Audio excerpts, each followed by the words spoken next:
Everyone, I am दीक्षा बच्चों। आज की इस वीडियो में मैं आपको एक क्वेश्चन कराऊंगी जो हमारा किससे कम्युनिकेशन से रिलेटेड होगा, यूनिट सेकंड का। जिसमें जैसे सपोज करो आपको एक क्वेश्चन पूछ ले बच्चे कि suggest measures for overcoming the barriers of management communication, या what do you understand by barriers to communication, या explain various types of barriers, ठीक है, या फिर discuss the different barriers to communication, ठीक है, और इनको ओवरकम कैसे किया जा सकता है, ठीक है। तो सबसे पहले फर्स्ट ऑफ ऑल आप ये समझो कि बैरियर होती क्या है कम्युनिकेशन में। बैरियर्स किस किस टाइप से आ सकती है। बैरियर्स होती है बच्चे बाधाएं हमारी। जैसे सपोज करो हम कोई मैसेज है और कम्युनिकेट कर रहे हैं सेकंड पर्सन के साथ, और वो सेकंड पर्सन तक नहीं पहुंच पा रहा है, या सेकंड पर्सन तक उसे जाने में कोई ना कोई कहीं ना कहीं बहुत सारी दिक्कतें आ रही हैं, ठीक है। तो वो एक प्रॉपर दिक्कत होती है, हमारी प्रॉपर प्रॉब्लम होती है, उसे ही हम क्या कहते हैं, बैरियर्स कहते हैं, ठीक है। जैसे इसमें यहाँ पे हमें डेफिनेशन भी दी है कि communication when it is impeded and does not reach the receiver is often somewhat ineffective, and impediments are known as barriers, ठीक है।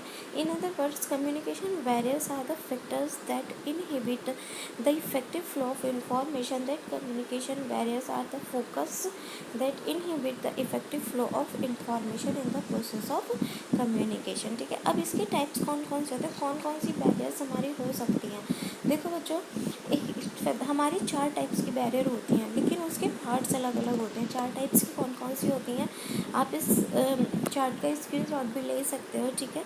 वो 4 टाइप्स की बैरियर्स हमारी कौन कौन सी होती हैं। जैसे फर्स्ट होती है हमारी कल्चरल बैरियर, सेकेंड होती है हमारी बच्चे लिंग्विस्टिक, थर्ड होती है हमारी फिजिकल, और फोर्थ होती है हमारी साइकोलॉजिकल। अब कल्चरल बैरियर्स कौन सी होती है, जैसे कल्चरल डिफरेंसेस होते हैं, डिफरेंट वैल्यूज़ होती हैं, डिफरेंट सोशल नॉर्म्स होती हैं।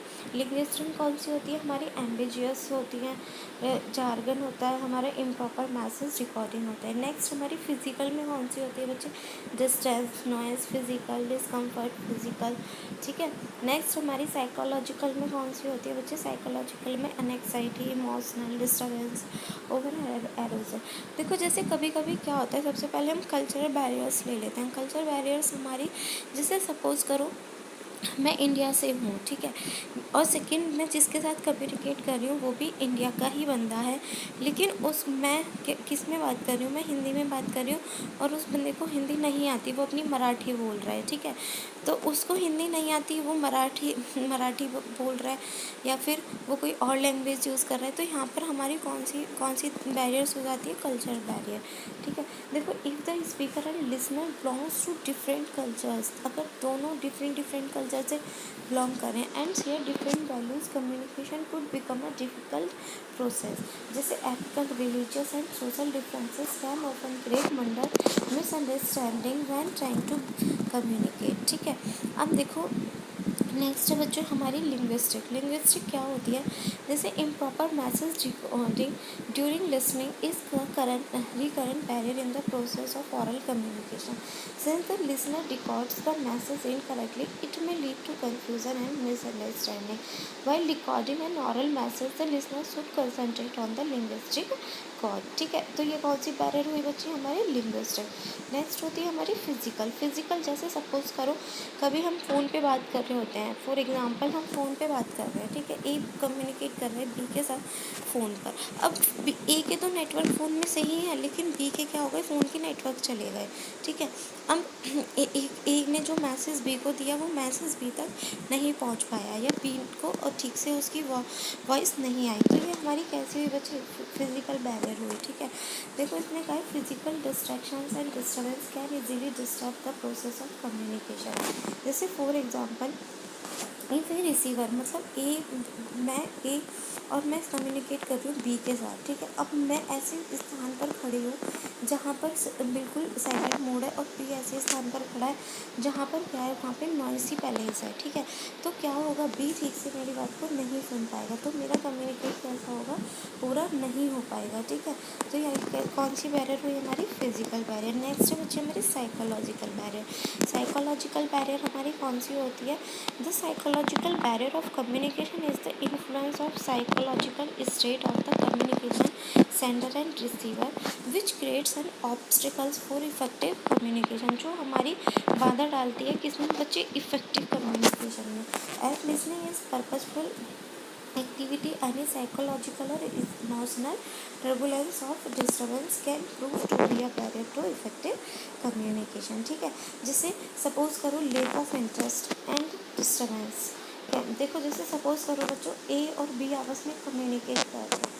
अब ए उस कम्युनिकेट जो कर रहा है, बी उसमें कोई भी इंटरेस्ट नहीं ले रहा है, या फिर बी को कहीं ना कहीं कोई उसे डिस्टर्ब कर रहा है, यानी कि बी जिसकी वजह से उसमें इंटरेस्ट नहीं ले पा रहा है। तो ये हमारी कौन सी हो गई, साइकोलॉजिकल। या फिर क्या हुआ बच्चे, एक एग्जांपल और बताती हूँ। जैसे ए कम्युनिकेट कर रहा है बच्चे बी के साथ। अब ए तो टोटली इंग्लिश में बात कर रहा है और बी को इंग्लिश नहीं आती है लेकिन टूटी फूटी आती है, वो समझ नहीं पा रहा है। तो ये भी हमारी कौन सी हो गई बच्चे, साइकोलॉजिकल।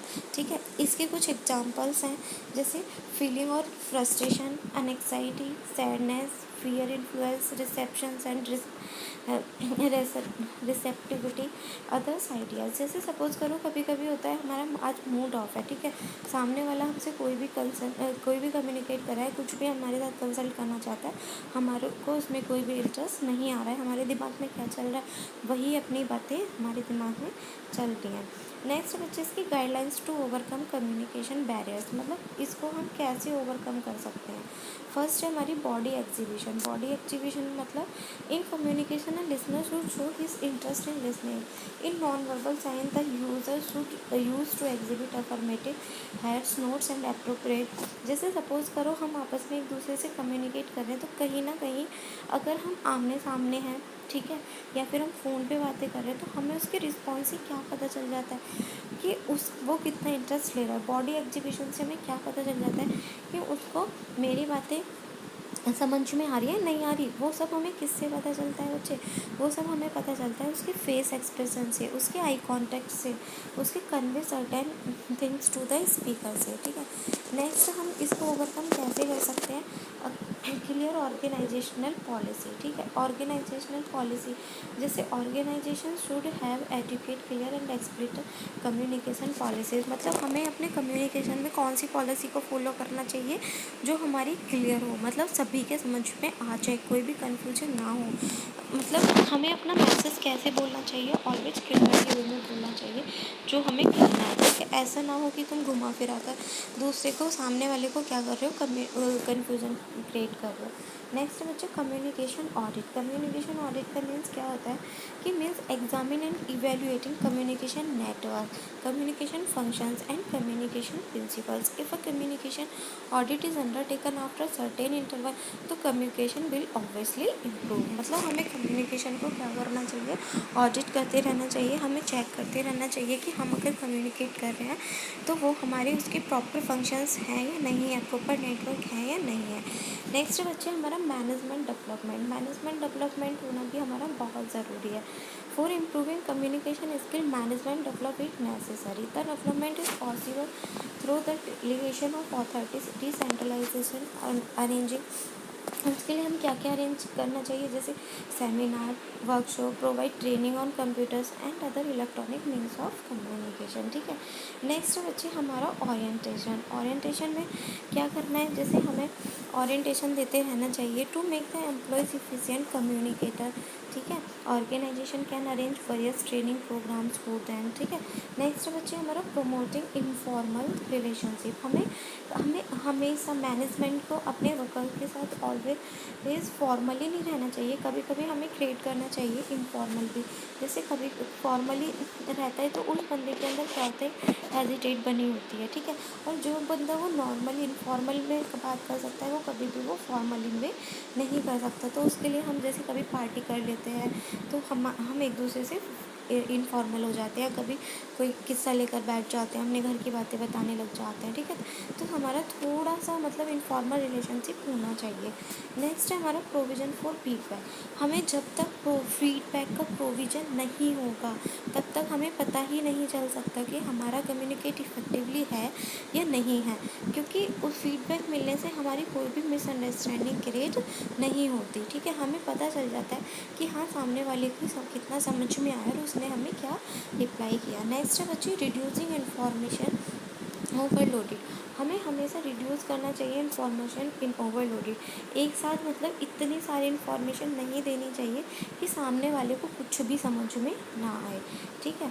नेक्स्ट बच्चे रीऑर्गेनाइजेशन। रीऑर्गेनाइजेशन मतलब in order to create a favourable communication climate complex organisation structure should be reorganise, ठीक है।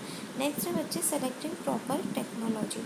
हमें एक प्रॉपर टेक्नोलॉजी सेलेक्ट कर लेनी चाहिए जिससे हमें पता हो कि इसमें कोई भी दिक्कत नहीं आने वाली है, ठीक है। कोई भी इसमें बाधा हमारे को नहीं आएगी। टेक्नोलॉजी प्रोसेस हमारा कैसा होना चाहिए बच्चों, अच्छा होना चाहिए, ठीक है। इस वीडियो में गाइस इतना ही मैंने आपको बताया कि कौन कौन से हमारे बैरियर्स होते हैं और उसको हम कैसे कैसे कम कर सकते हैं, ठीक है। समझ में आया? Thank you guys.